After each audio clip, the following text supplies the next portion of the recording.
Hi, this is Paul, and this is Rough Draft for Sunday, where I run through the current status of my Sunday sermon. What is the good life? How does it relate to being a good person? Over the last few weeks, I've been working through The Good Place. 3 seasons are on Netflix. The 4th season just finale last night or so on NBC American TV. And these questions are all around that sitcom. Now, the main character of the sitcom is an Eleanor Shellstrop, and she dies in a tragic accident. And it's a situation comedy, so it's all taken fairly lightly. And she is brought into the good place. She's a being named Michael explains to her how there's a good place and a bad place, and she was moral enough and earned enough points to be let into the good place. But the thing is, Eleanor was not a good person. She was a rather terrible person, and so she's actually in the good place accidentally. Now, the good place sort of looks like Main Street Disneyland with lots of frozen yogurt. And she very quickly realizes that everyone around her are these super good people who have been international philanthropists and doctors working in Africa to save people from AIDS and malaria and all of these things. All really exceptionally good people, and she knows she isn't, so this puts her in a panic. How can she avoid getting kicked out of the good place? Now, conveniently, her soulmate is a PhD in ethics. And so, well, how will she learn how to be a good person? Well, she'll have to sit there and he'll give her lessons on the history of ethical philosophy. And so that's how she'll learn to be a good person. But is this how people become good? Now, over the next few weeks, we're going to be looking at the Sermon on the Mount. And the Sermon on the Mount is all about being a good person, but it's all about the question, who is a good person and how are good people made? Now, before I say this, I want to contextualize Jesus in a way that Dallas Willard did in his book, The Divine Conspiracy. The Divine Conspiracy is Dallas Willard's main book on the Sermon on the Mount, and I'll have quite a few quotations from it in this message. At the literary mundane level, Jesus knew how to transform the molecular structure of water to make it to wine. Now, most of you have heard about the miracle at Cana and Jesus turning water to wine, but you never thought about it in terms of molecules. Now, I know a good many people out there don't believe it happened at all, and other people say it did happen. So, well, if it did happen, he must have known something about the molecular structure of water and wine and how to transform one to the other with seemingly just a command given to the servants. That knowledge also allowed him to make a few pieces of bread and some little fish and feed thousands of people. He could create matter from the energy he knew how to access from the heavens right there where he was. Now, if you've ever read a little book called The Alchemy of Air, in the early 20th century, some German engineers figured out how to create nitrogen from the air. Seems like magic, right? Well, that pretty much allowed Germany to have enough fertilizer to feed its people and to create enough weapons to fight World War I and II. And we've been living off that technology ever since. We pull nitrogen from the air. Well, Jesus seemed to pull fish and bread from seemingly nothing, or energy, or how, we don't know. It cannot be surprising. Whoops. I'm going to pause. It cannot be surprising that the feeding of thousands led to crowds to try to force him to be their king. Surely one could play on the energy-matter equation like that, could do anything. Turn gravel into gold and pay off the national debt. Do you think alchemy? Do you think he can get elected president or prime minister today? That's a really interesting question. Dallas Willard, I think, wrote this in the 90s. Dallas Willard was a professor of philosophy at USC, just in case some of you out there think that he's just some dimwit who writes silly religious things. Now, maybe he was that too. I'll leave it up to you to decide, but he was a man who knew quite a bit about philosophy, and his His skills were appreciated in this world, in the secular sphere. He knew how to transform the tissues of the human body from sickness to health and from death to life. He knew how to suspend gravity, interrupt weather patterns, and eliminate unfruitful trees without saw or axe. He only needed a word. Surely he must be amused at our Nobel Prizes, what our Nobel Prizes are awarded for today. In the ethical domain, he brought an understanding of life that has influenced the world more than any other. And that is, in a sense, what Tom Holland argues in his book Dominion, that I've talked about quite a bit in my videos. We shall see what this means in chapters to follow, where he talks about the Sermon on the Mount. And one of the greatest testimonies to his intelligence is surely that he knew how to enter physical death, actually to die, and then to live on beyond death. I should add there, with a bodily transformation. He seized death by the throat and defeated it. Forget cryonics. Death was not something others imposed on him. He explained to his followers in the moment of crisis that he could call at any time for 72,000 angels, be a little literalistic about that number, to do whatever he wanted. Surely a mid-size angel or two could have been enough to take care of those who thought they were capturing and killing him. Just 2 angels seems to take out the city of Sodom and blind them all in the Old Testament story. He plainly said, "Nobody takes my life. I give it up by choice. I am in a position to lay it down, and I am in a position to resume it. My Father and I have worked all this out."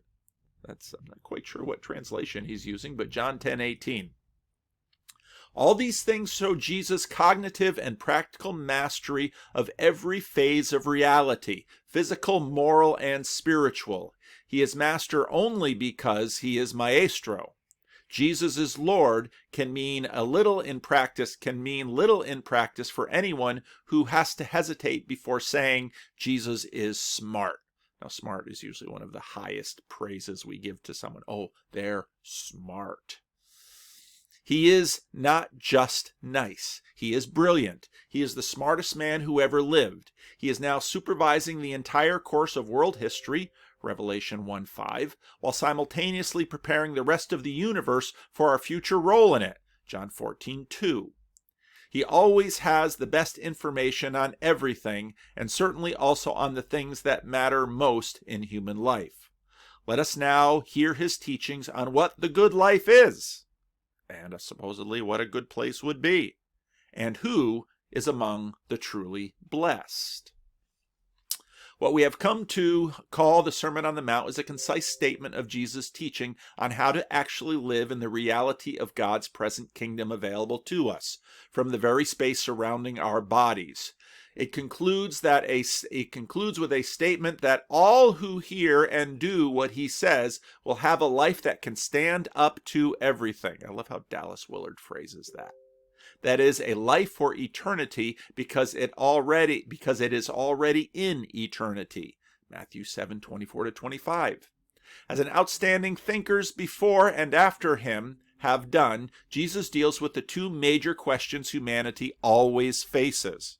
First, there is the question of which life is the good life? What is genuinely in my interest, and how can I enter true well-being? That word isn't original to Sam Harris. Of course, we already know that life in the life of God will be the good life, and Jesus' continual reassertion of the direct availability of the kingdom always kept that basic truth before his students and his hearers. But exactly who is and who is not assured of such a life was a subject of much confusion in his day, as it is today, and much debate. What came to be called the Beatitudes was given by him to help clarify this matter. And just about the Beatitudes, well, not just the Beatitudes, but the Sermon on the Mount has been central to Jesus' ethical teaching pretty much right from the start.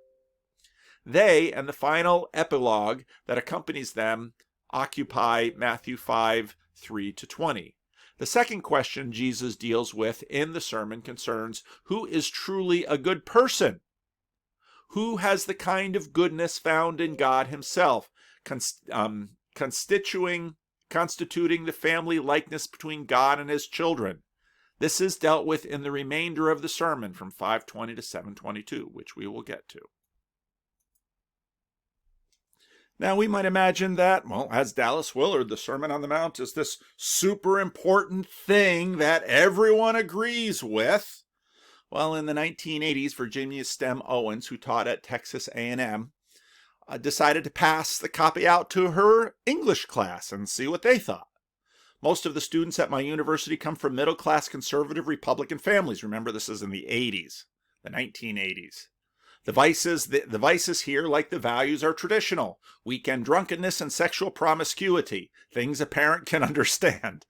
Therefore, when I assigned my freshman English class the Sermon on the Mount, a section in their rhetoric textbook taken from the King James Version, I had expected them to have at least a nodding acquaintance with the reading and to express a modicum of piety in their written responses.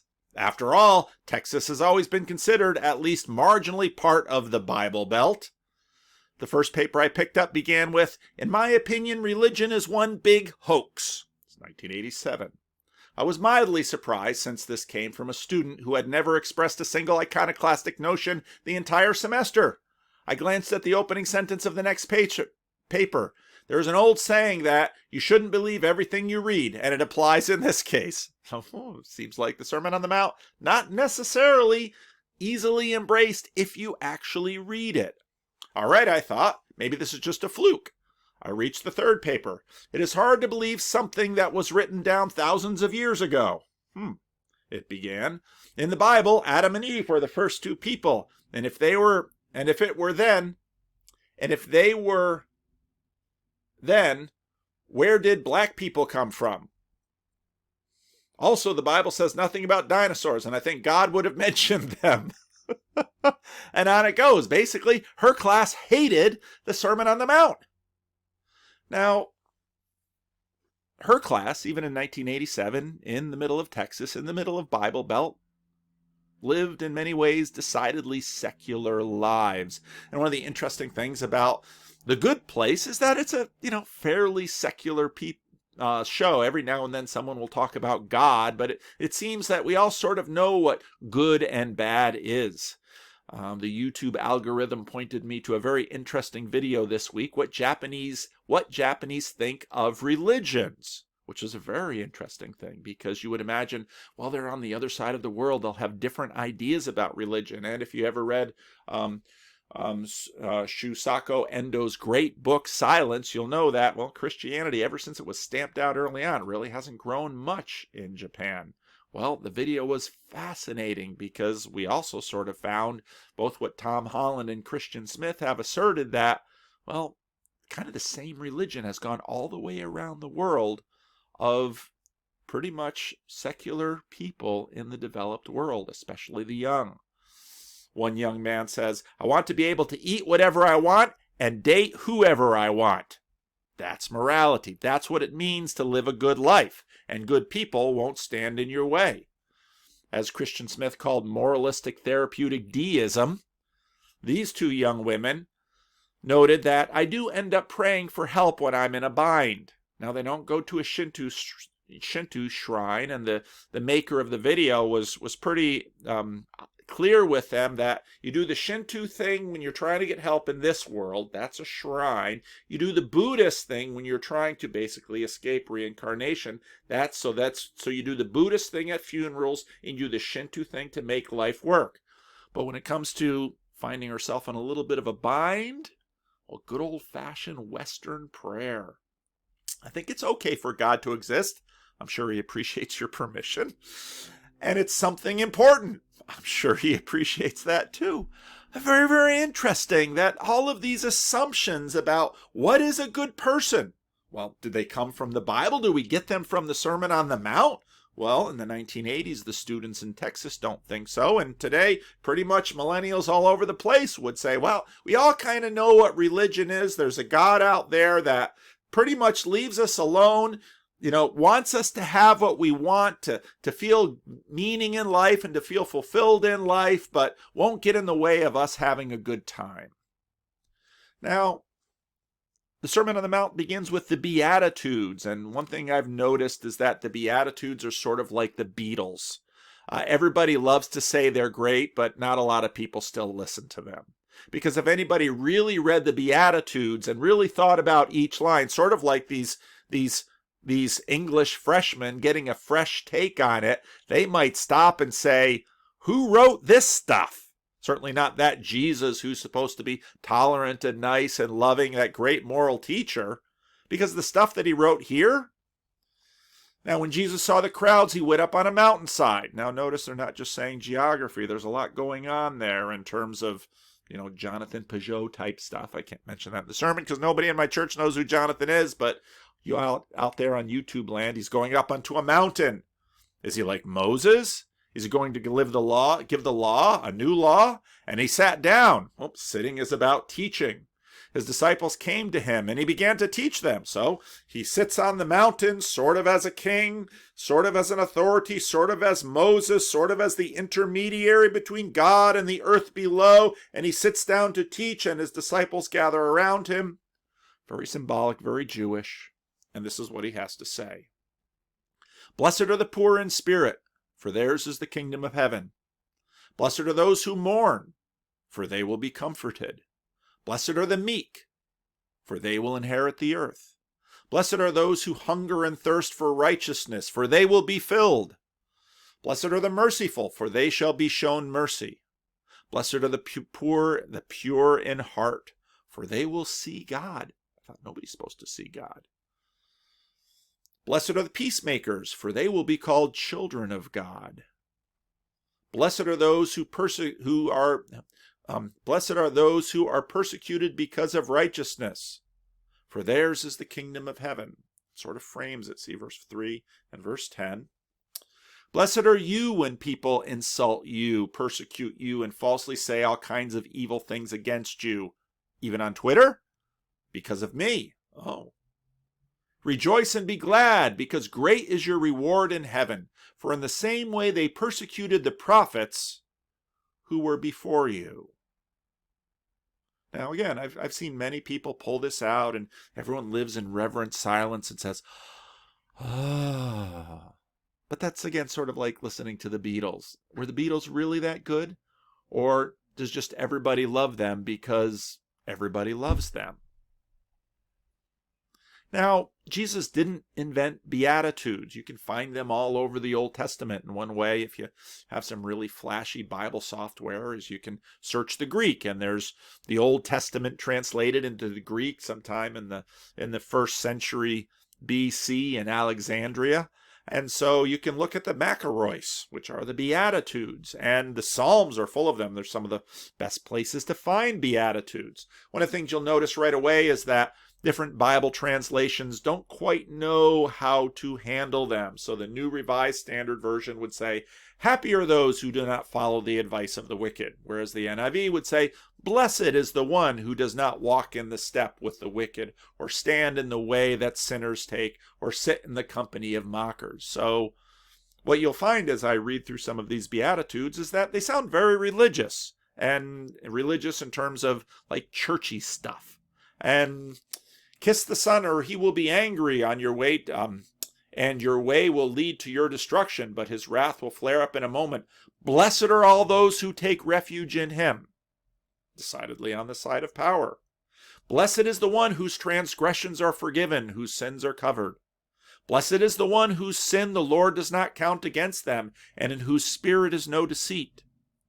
Blessed is the nation whose God is the Lord, the people he chose for his inheritance.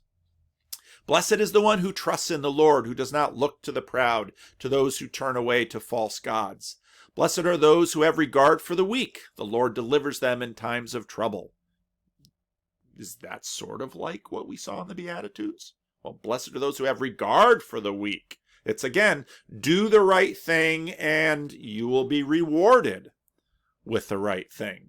Blessed are those who dwell in your house. They are praised you together. In other words, Blessed are you if you're loyal and obedient to God. Blessed are you if you do the right thing, because God will reward you. Blessed are you if you use your strength on behalf of the poor and in moral ways, and then God will reward you.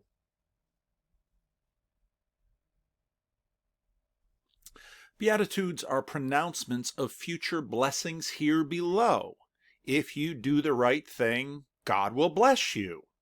Now, this is just common religious knowledge.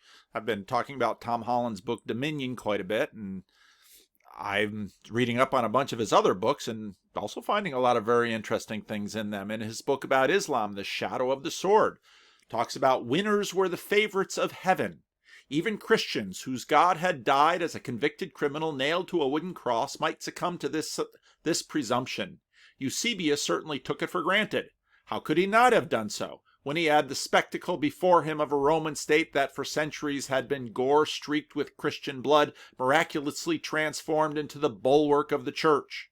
Confident in his formula that faith in Christ would lead to earthly glory, would take a number of knocks over the course of succeeding generations. Awkwardly, the more Christian the Romans became, the more their empire's frontiers seemed to contract. Theologians divide various explanations for this puzzling phenomena, explanations which Christians who had only to study the Gospels would learn Jesus' view on the earthly and the overweening might well find perfectly persuasive. Nevertheless, the core equation so lovingly dwelt upon by Eusebius, that worldly greatness was bestowed by God upon those who pleased him, appeared to be altogether too plausible simply to be dismissed out of hand. The Beatitudes from the Psalms certainly seem to tell us this. Now, even the NIV gets nervous when it comes to Psalm 137, a very sad psalm about the exile. By the rivers of Babylon we sat and wept when we remembered Zion. There on the poplars we hung our harps, for there our captors asked us for songs. Our tormentors demanded songs of joy. How can we sing the songs of the Lord while in a foreign land? If I forget you, Jerusalem, may my right hand forget its skill. May my tongue cling to the roof of my mouth. If I do not remember you, if I do not consider Jerusalem my highest joy. Remember, Lord, that the Edomites took on what the Edomites did on the day Jerusalem fell. Tear it down, they cried. Tear it down to its foundation. Daughter Babylon, doomed to destruction. Here's a beatitude. The NIV doesn't want to use blessed. Happy is the one who repays you according to what you have done. Blessed is that one. Blessed? Blessed is the one who seizes your infants and dashes them against the rocks. Even the NIV gets nervous about calling them blessed. Now, for a while on Instagram, it was #blessed. This is how blessed I am. Look at my car. Look at my looks. Look at my jewelry. Look at my life. I am blessed. Is this group very blessed? The poor in spirit, those who mourn, the meek, those who hunger and thirst for righteousness. They go hungry and thirsty a lot. The merciful, the pure in heart, the peacemakers, those who are persecuted because of righteousness. You're not going to find a lot of #blessed in this group. Are you blessed when people insult you or persecute you or misrepresent you, maybe even in real life, not on social media, because of Jesus? And do you really want these things? Well, you might think about that. The kingdom of heaven, to be comforted, to inherit the earth. Well, that sounds good. Your hunger and your hunger for righteousness to be filled. Mercy, to see God, to be called children of God, rewarded in heaven. That's certainly a nicer list. Are the Beatitudes qualifications? And if so, well, I don't know how much we want this list, but this list, well, maybe more. So what on earth is Jesus doing? You see, now, Eleanor seems to get morally better in terms of their little point system, but they can't really figure out why. Because just telling people to be moral or giving them lessons in moral philosophy, well, they actually shows no evidence that actually makes people better moral performers. Well, is Jesus announcing and trying to make people moral? Is he trying to say these are the good people and these are the bad people? Because the people on this list don't, well, they're kind of good maybe, but that's not our definition. Here in the Sermon on the Mount, almost everyone believes it's central to Jesus' ethical teaching, but there's very little consensus as to do this and then that will happen. Well, what do you mean? Well, do good and good will be done to you. Really? A lot of good people, only the good die young, says Billy Joel. Or even that there is purpose in this.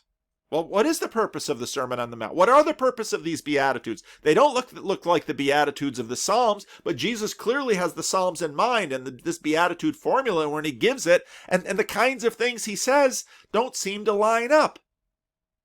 Jesus has radically reshaped humanity's assumptions about morality, and it seems to start here. Does winning in this world reveal God's favor? That's a really complicated question. Winners were favorites in heaven, even the Christians.